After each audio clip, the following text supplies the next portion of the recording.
But then the question begs, who should go after him? And this is one of the biggest questions in the league right now is you're sitting there, JSN, Gibbs, obviously Robinson, and a couple of those quarterbacks are gone in your Superflex league.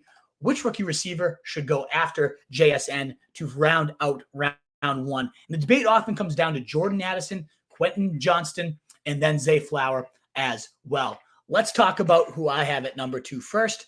My number 2 receiver is Addison, going to the Vikings. 4th receiver off the board, number 23 overall. Dane Brugler's number 2 receiver of this class.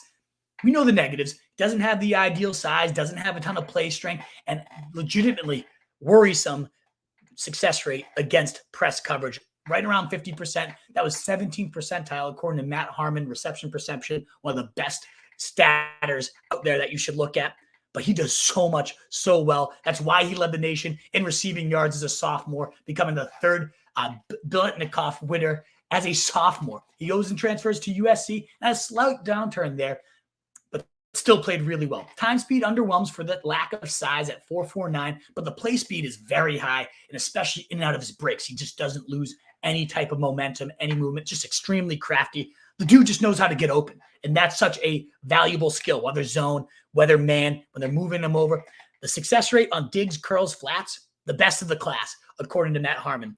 I do think the Devonta Smith comparisons, they're not fair. Smith won over 80% of his press coverage routes, whereas Addison, again, hovered around 50%. They're just different specimens. We got more arm length for Devonta, definitely a little more physical, even though they're both undersized. That's a pretty weak draw in my comparison, but he still has that type of ability to find the soft spots, get open in all those ranges of the field, every single level. And then the best part about this spot, the Vikings. 3rd in pass attempts, 6th in pass yards, 4th in TDs. Adam Thielen's gone. That's 107 targets vacated. And immediately, Addison, I like KJ Osborne, but man, Addison is much better of a threat. You got Osborne definitely stretching the defense. You got number ones focusing on Jefferson, probably double covered all game. We're going to have Addison facing number 2, number 3 corners out of the slot. He's going to feast. And this is a perfect spot in terms of immediate production. Honestly, probably an even better spot than JSN if you're talking about redraft leagues. I think Addison feasts. I think he's nice and safe, regardless, a high floor, high ceiling. Even if he's always the number 2 to Justin Jefferson, I think he can do plenty of damage in that role. Now, if you're looking for higher upside, Quentin Johnston might have the most upside in this entire class. He was the 2nd wide receiver off the board at number 21, going to a perfect spot with the Chargers. He does need some polish with his route running, with his ball finishing skills, but this is among the biggest big play threats in the league with some real size. This is a pipsqueak class, as we've talked about with a lot of these guys. Quentin Johnston's no pipsqueak.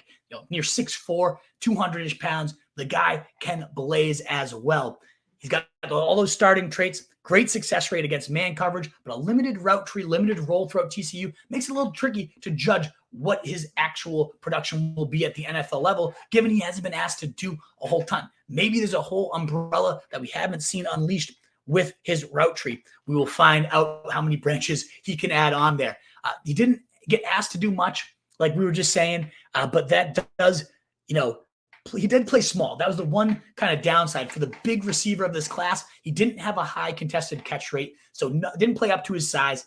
But man, the range here could go from Christian Watson and T. Higgins all the way to Brashad Perriman or some of the comparisons, the ceilings and the floors. So you're willing, similar to Anthony Richardson at the quarterback position, you want that high risk, high reward type of guy.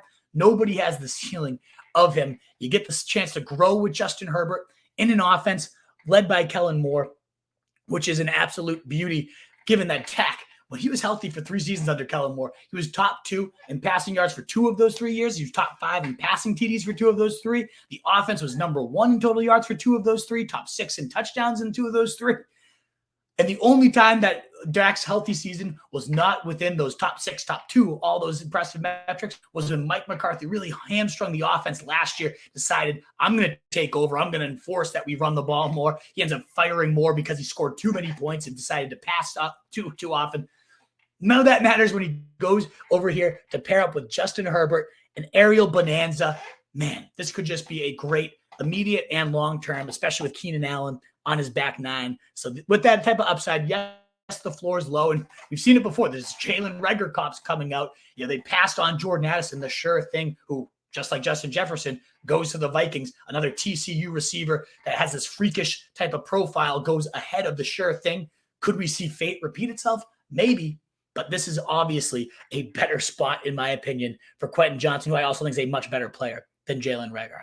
What is up, you fantasy wolf? Thanks so much for tuning in. If you haven't already, share your thoughts in the comments, check out some more videos, and join the newest Wolfpack by subscribing below.